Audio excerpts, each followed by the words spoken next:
Hello, Namaskar, Jai Janendra. All of you are welcome to YouTube channel of Aklan College. I am Nilima Jain, working as HOD Computer Department since 2011. Today we will discuss the fundamentals of computer, like computer क्या होता है, ये कैसे काम करता है, साथ ही साथ इसके मेन पार्ट्स क्या क्या हैं. So let's start the fundamentals of computer. Lecture start करने से पहले मैं आपको बताना चाहती हूँ कि जो भी कॉम्पिटिटिव एग्जाम्स होते हैं उनमें जो फंडामेंटल के क्वेश्चंस आते हैं उनके लिए ये आज का लेक्चर बहुत ही यूजफुल है. साथ ही साथ जहाँ भी डिस्क्रिप्टिव पेपर्स होते हैं वहाँ भी कंप्यूटर की डेफिनेशन और डेटा ब्लॉक डायग्राम पे क्वेश्चन जरूर आता है, तो वहाँ भी आपको इस वीडियो से हेल्प मिलेगी. So let's start.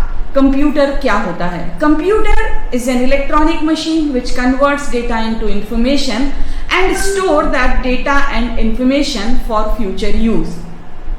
यहाँ पे आप लोगों को पता लग रहा है कि यहाँ मैंने एक टर्म यूज की है, इलेक्ट्रॉनिक डिवाइस. ये इलेक्ट्रॉनिक डिवाइस क्या है? कोई भी इलेक्ट्रॉनिक डिवाइस स्विच पे बेस्ड होती है. स्विच मतलब जो केवल ऑन और ऑफ समझते हैं. ऑन मतलब 1, ऑफ मीन्स 0.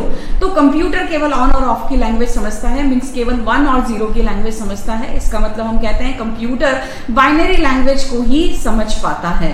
आगे मैंने लिखा कंप्यूटर एक इलेक्ट्रॉनिक डिवाइस है जो डेटा को एज ए इनपुट लेता है और जो उस डेटा को प्रोसेस करके और फाइनली उसे रिजल्ट में कन्वर्ट करके यूजर को प्रोवाइड करता है. इस डेटा और इंफॉर्मेशन को और रिजल्ट को यदि यूजर को बाद में कभी यूज करना है तो उसके लिए वो इसे स्टोर भी करके रखता है. So we can say that it has the ability to store, retrieve and process data. Now this is the data block diagram of computer system. यहां आपको नजर आ रहा है कि सबसे पहले इनपुट डिवाइस के थ्रू डेटा सीपीयू पे जाता है. CPU means central processing unit. यहां पे डेटा सेंट्रल प्रोसेसिंग यूनिट में गया, प्रोसेस हुआ. प्रोसेस होने के बाद डेटा हमारा आउटपुट डिवाइस पे चला जाता है और यूजर को रीडेबल फॉर्मेट में समझ में आ जाता है. यदि इस डेटा को मुझे फ्यूचर के लिए स्टोर करके रखना है तो मैं मेमोरी यूनिट पे उसे स्टोर करके रख सकती हूँ. This is the descriptive part of data block diagram. First we will see कि there is a input unit, output unit, memory unit and CPU, that is central processing unit. सबसे पहले data input unit means input device के through memory पे जाता है. Memory पे जाता है मतलब सबसे पहले जो सारी प्रोसेसिंग होती है वो मेमोरी पे होती है. अब यदि उसे प्रोसेसिंग की जरूरत है तो वो सीपीयू पे आएगा. सीपीयू मतलब सेंट्रल प्रोसेसिंग यूनिट. फिर से डेटा प्रोसेस होने के बाद फिर से मेमोरी पे आता है और मेमोरी से प्रोसेस होने के बाद ये आउटपुट यूनिट पे चला जाता है. यहाँ डेटा ब्लॉक डायग्राम में आपको 4 मेन पार्ट नजर आ रहे हैं. सबसे पहला इनपुट यूनिट, दूसरा मेमोरी यूनिट, तीसरा central processing unit that is CPU और चौथा आउटपुट यूनिट यानी आउटपुट डिवाइस. इसे थोड़ा सा डिस्क्रिप्टिव वे में हम समझने की कोशिश करें एक एक टर्म को. First thing is input device. ऐसी डिवाइस जिसके थ्रू हम कंप्यूटर में डेटा एंटर कर सकते हैं उसे हम बोलते हैं इनपुट डिवाइस. बहुत सारी तरह की मार्केट में इनपुट डिवाइसेस अवेलेबल हैं, like keyboard, mouse, scanner, joystick, camera, track ball और माइक. इस तरह की बहुत सारी डिवाइसेस अवेलेबल हैं. मेनली जो हमारे हर कंप्यूटर के साथ डिवाइस कनेक्टेड रहती है that is keyboard and mouse. इनके बारे में आप अच्छी तरह जानते हैं.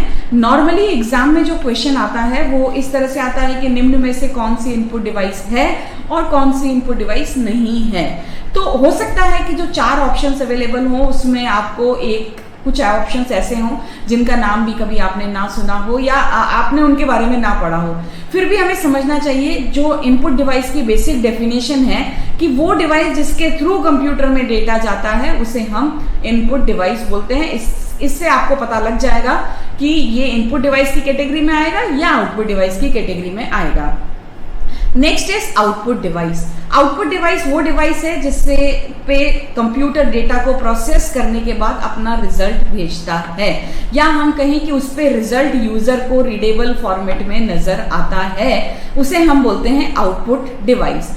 ये जो आउटपुट डिवाइस है ये भी मार्केट में कई सारी तरह की आउटपुट डिवाइसेस अवेलेबल हैं, जिसमें प्रिंटर है, प्लॉटर है, स्पीकर हैं. ये सारी आउटपुट डिवाइसेस मार्केट में अवेलेबल हैं. The next unit which we have seen in our data block diagram is memory. Memory क्या है? बेसिकली जहां पे डेटा फ्यूचर के लिए स्टोर होता है उसे हम मेमोरी बोलते हैं। ये मेमोरी डेटा को स्टोर करने के लिए तो यूज होती है, लेकिन डिटेल डेटा ब्लॉक डायग्राम में हमने देखा था कि जितना भी डेटा प्रोसेस होता है वो भी मेमोरी पे ही होता है। तो मेमोरी बेसिकली डेटा को फ्यूचर के लिए स्टोर करने के साथ साथ ही डेटा को प्रोसेस करने के लिए भी जरूरी है। There are mainly two types of memory, that is primary memory and secondary memory. ये जो प्राइमरी मेमोरी है, ये प्राइमरी मेमोरी को हम मेन मेमोरी भी बोलते हैं, और सेकेंडरी मेमोरी को हम ऑक्सिलरी मेमोरी या सेकेंडरी स्टोरेज भी बोलते हैं। ये जो प्राइमरी मेमोरी है, ये प्राइमरी मेमोरी अगेन दो तरह की है, पहली रैम और दूसरी ROM. RAM means random access memory. ये बेसिकली कंप्यूटर की इंटरनल मेमोरी है जो चिप की फॉर्म में अवेलेबल होती है। ये एक इस तरह की मेमोरी है जिसपे हम डेटा को रीड भी कर सकते हैं और डेटा को राइट भी कर सकते हैं। इस मेमोरी के साथ जो मेन चीज है वो है it is volatile in nature. Volatile nature का मतलब किसी भी कारण से कंप्यूटर की पावर चली जाए या हमने स्विच ऑफ कर दिया हो तो जो भी डेटा इस मेमोरी पे होता है वो सारा डेटा लॉस्ट हो जाता है और उसे हम वापस से नहीं ला सकते यदि हमने वो डेटा कहीं स्टोर करके नहीं रखा तो ये पार्ट है RAM. RAM is volatile in nature. Second type of main memory is read only memory. Read only memory means जैसा नाम बता रहा है रीड ओनली मेमोरी। हम इससे केवल डेटा रीड कर सकते हैं, हम इस पे डेटा को राइट नहीं कर सकते। जब भी मैन्युफैक्चरर इस चिप को डिजाइन करता है तो वो उस पर कुछ प्रोग्रामिंग करके हमें देता है, जो प्रोग्रामिंग हमें बूटिंग के वक्त काम आती है। जब भी हमारा सिस्टम बूट होता है तो रोम की फंक्शनिंग हमें नजर आती है। Now the second type of memory is secondary memory. It is a permanent memory. Data को परमानेंट स्टोर करने के लिए हमें सेकेंडरी स्टोरेज पे जाना पड़ता है।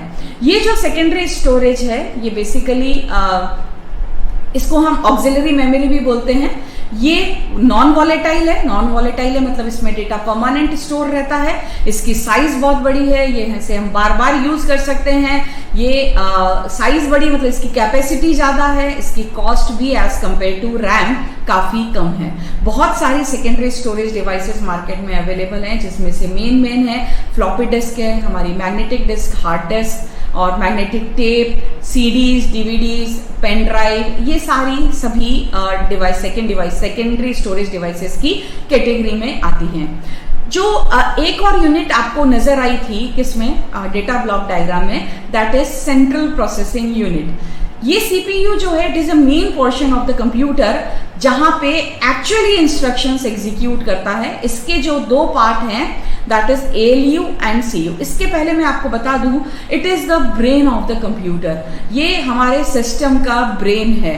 इस पे भी कई बार क्वेश्चन आ जाता है और फुल फॉर्म पे भी कई क्वेश्चंस आते हैं कि रैम की फुल फॉर्म क्या है, सीपीयू की फुल फॉर्म क्या है, एएलयू की फुल फॉर्म क्या है। इस तरह से जो हमारा सीपीयू है इसके दो मेन पार्ट हैं that is ALU and CU.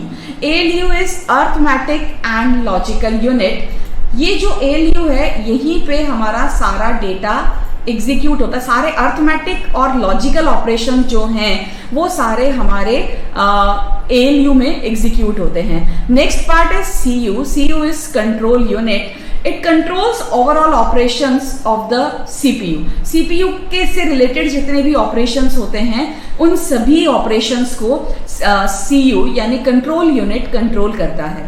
I think this is all about our data block diagram and the definition of computer.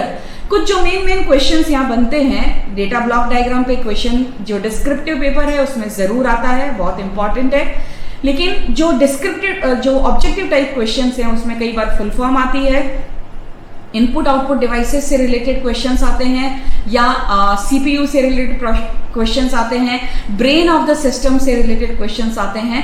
और भी ये जितने भी पार्ट हमने पढ़े हैं इनके डिटेल्स बहुत ज़्यादा है जो कभी आगे आने वाले वीडियोस में मैं आपसे शेयर करूंगी। आज बस इतना ही। आपको कहना चाहूँगी कि ये हमारा जो YouTube चैनल है इसे ज़रूर सब्सक्राइब करें ताकि आपको और भी कंप्यूटर या इससे और भी डिफरेंट सब्जेक्ट्स के लेक्चर्स और वीडियोस आपको जानने को मिलेंगे। वीडियो को लाइक जरूर करिएगा and don't forget to write your comment in comment box. आप मुझे कमेंट में लिख के बताइए कि ये वीडियो आपको कैसा लगा और आगे आप किस तरह के वीडियोस और देखना चाहते हैं इस चैनल पे। Okay, good bye and have a nice day. Thank you.